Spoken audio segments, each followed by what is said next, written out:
Crypto ஸ்ரீதம் நண்பர்கள் அனைவருக்கும் வணக்கம். இன்னைக்கு நம்ம பார்க்க போற வீடியோ என்ன அப்படின்னு பாத்தீங்கன்னா, வசிரெக்ஸ் பத்தின அப்டேட் சொல்லுங்க அப்படின்ட்டு நிறைய பேர் வந்து கமெண்ட்ல இந்த ஒரு 1 மந்தாவே கேட்டுட்டு இருந்தீங்க. அதுக்கான அப்டேட் என்னங்கிறத பார்த்தலாம். அடுத்தது பிட்காயினுடைய அடுத்த சப்போர்ட் லெவல் என்ன, இதை விட பிரைஸ் வந்து இறங்குமா அல்லது வந்து ஏறிச்சு அப்படின்னா எந்த லெவலுக்கு போகலாம் அப்படிங்கிறத பார்க்கலாம்.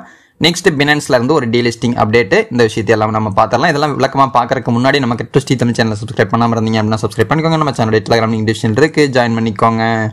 நம்மளோட இம்பார்ட்டன்டான அப்டேட்ஸ் எல்லாமே நம்ம டெலிகிராம் தான் போஸ்ட் பண்ணுவோம், ஸோ அதை ஃபாலோ பண்ணிக்கங்க.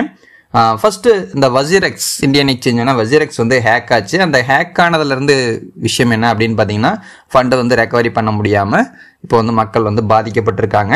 இதற்கான சொல்யூஷன் இப்போ என்ன அப்படிங்கிறதுக்கு பார்த்தீங்க அப்படின்னா, அடிக்கடி ட்வீட் மட்டும் தான் வருது, பட் வந்து முன்னேற்றம் அப்படிங்கிறது இல்லை. இப்போ வந்து பார்த்தீங்கன்னா ஒரு ஓட்டிங் மெத்தட் வந்து கொண்டு வந்திருந்தாங்க. அதாவது கிட்டத்தட்ட 230 மில்லியன் ஹேக்கில் வந்து பாதிக்கப்பட்ட மக்கள் வந்து ஒரு ஓட்டிங் மாதிரி போட்டிருந்தாங்க. அந்த ஓட்டிங்கில் வந்து பார்த்தீங்க அப்படின்னா கிட்டத்தட்ட 1,41,000 கிரெடிட்டர்ஸ் வந்து இருக்காங்க அப்படிங்கிறாங்க.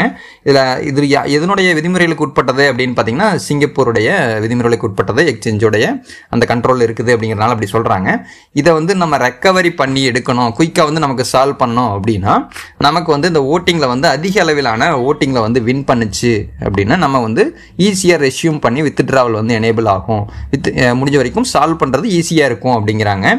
அதில் இருக்கிற ப்ராப்ளம் என்ன அப்படின்னு பார்த்தீங்கன்னா, மோஸ்ட்லி இது வந்து பாசிட்டிவாக வர்றதுக்கான வாய்ப்புகள் இருக்குது. இதுக்கான ஓட்டிங் தான் வந்து ரீசெண்டாக நடத்தியிருந்தாங்க. அதாவது மார்ச் 19 மார்ச் 28 வரைக்குமான ஒரு இது வந்து நடத்தியிருந்தாங்க. அதனுடைய ரிசல்ட் அப்படின்னு பார்த்தீங்கன்னா சாதகமாக தான் இருக்குது. கிட்டத்தட்ட அப்ரூவல் ஓட்ஸுங்கிறது 93% வந்து இருக்குது அப்படின்னு சொல்லியிருக்காங்க. ஓகேங்களா? ஸோ கிட்டத்தட்ட நியர்பை வந்து நமக்கு சாதகமான சூழ்நிலை இருக்குது. மேபி குயிக்காக வந்து ரெக்கவர் ஆகலாம் அப்படின்னு சொல்லிட்டு அடுத்தது ஒரு ட்விஸ்ட் வைக்கிறாங்க. என்ன விஷயம் அப்படிங்கிறத பாருங்க. அவங்க ஒரு மேப் மாதிரி போட்டிருக்காங்க. இது வந்து எக்ஸிக்யூட் ஆகலை அப்படின்னா அடுத்த ப்ரொசீஜருக்கு போயிடுவாங்க. அடுத்த ப்ரொசீஜர் என்ன அப்படின்னா, இந்த ஸ்கீம் வந்து எக்ஸிக்யூட் ஆகலை, அப்ரூவ் ஆகலை அப்படின்னா உங்களுக்கு மேபி 2030 தான் அந்த கிரெடிட்டர்ஸ்க்கெல்லாம் செட்டில்மெண்ட் நடக்கிறதுக்கான வாய்ப்புகள் இருக்கு. அதாவது ஃபுல்லா சால்வ் ஆகி முடிக்கிறதுக்கு சொல்றாங்க. பயப்பட வேணாம், ஃபுல்லா வந்து இது எல்லாமே அப்ரூவ் ஆகி எல்லா ப்ராசஸும் முடியிருக்கு 2030 வரைக்கும் கூட ஆகலாம் அப்படிங்கிறது தான் அவங்க சொல்றாங்க. இதுதான் இப்போ சிச்சுவேஷன். அடுத்தது பிட்காயினுடைய இதுக்கு வந்துருவோம். பிட்காயினுடைய ப்ரெடிக்ஷன்ல நம்ம இதுக்கு முன்னாடி ஒரு 2 வீடியோக்கு முன்னாடி போட்டிருந்த இதுல வந்து பாத்தீங்கன்னா 75,000 ஸ்ட்ராங்கா நம்பலாம். 75,500 அந்த ரேஞ்சுக்குள்ளேயே வரும். அதுக்கு கீழே போறதுக்கான பாசிபிலிட்டி இல்லைன்னு சொல்லியிருந்தோம். ஸோ இப்போ வந்து அந்த இடத்துல வந்து கிட்ட வந்துட்டு பவுன்ஸ் ஆகி மேலே போக ஆரம்பிச்சிருக்கு. அந்த பவுன்ஸ் ஆகி மேலே போக ஆரம்பிச்சது தொடருமா அப்படிங்கிறத மட்டும் இப்போ நிறைய அனலிஸ்ட் சொல்லியிருக்கிற விஷயங்கள் என்னங்கிறத பார்த்தலாம். லெவல் எல்லாம் வந்து பவுன்ஸ் ஆகிட்டு மேலே வந்துருச்சு. இப்போ நம்ம பயப்படணுங்கிற அவசியம் இல்லை. இந்த கரெக்ஷன் வந்து பெருசாக போகிறதுக்கான வாய்ப்புகள் இல்லை அப்படிங்கிறத சொல்கிறாங்க. அந்த சேட்லையும் வந்து பார்த்தீங்க அப்படின்னா அதுலேயும் பெரிய அளவில் ப்ராப்ளம் இல்லாத மாதிரி தான் இருக்குது. பவுன்ஸ் ஆகி மேலே போயிருக்கு. ஆனால் இதுக்கு அடுத்தது வந்து பார்த்தீங்கன்னா ஸ்ட்ராங்கஸ்ட் சப்போர்ட் லெவல்னு அவங்க சொல்கிற விஷயம் $74,000 $70,000 வரைக்குமான இது வந்து ஹோல்டு பண்ணுறவங்க, அதாவது அந்த மதிப்புல வேல்யூவில் வந்து பை பண்ணவங்க 1,75,000 பிட்காயின்ஸ் வந்து இருக்குது அப்படிங்கிறாங்க. இன்வெஸ்டர்ஸ் வந்து அந்த ப்ரைஸ்க்குள்ளே பை பண்ணியிருக்காங்க அப்படிங்கிறாங்க. நெக்ஸ்ட் கிளஸ்டர் அப்படின்னு பார்த்தீங்கன்னா 71,600 அப்படிங்கிறது இருக்குது. அதில் 41,000 BTC இருக்குது.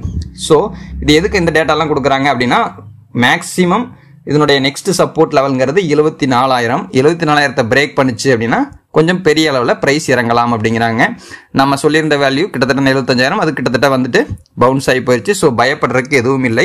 இஃப் சப்போஸ் 74 பிரேக் பண்ணுச்சுன்னா கொஞ்சம் பயப்படணுங்கிறத நான் முதலையும் சொல்லிட்டேன்.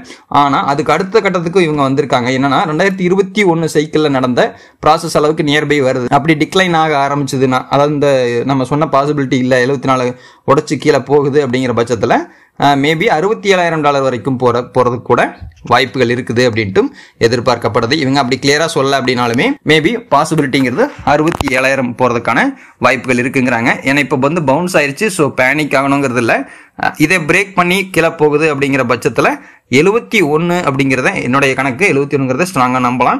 71ஐயும் உடச்சு கீழே போனால் கன்ஃபார்மாக அந்த 67ங்கிறத தொடர்றதுக்கான வாய்ப்புகள் இருக்கு. அடுத்தது பினான்ஸ் டீலிஸ்டிங் பற்றின அப்டேட். டீலிஸ்டிங் பொறுத்த வரைக்கும் நான் இதுக்கு முன்னாடி போட்ட வீடியோவே அலர்ட்டாக இருங்கன்ட்டு மறுபடியும் ஒரு 10 காயின் லிஸ்ட் கொடுத்துருந்தோம். அது வந்து மானிட்டரிங் லிஸ்ட்டில் இருக்கிறது. அது விரைவிலேயே டீலிஸ்ட் ஆக போகுது. மேபி வந்து இதனுடைய எஃபெக்ட் என்னன்னு தெரிஞ்சுக்கிட்டுங்கிறக்காக இதில் கொடுத்துருக்கேன். இது வந்து நான் நம்மளுடைய டெலிகிராம்லையும் போட்டுட்டேன்.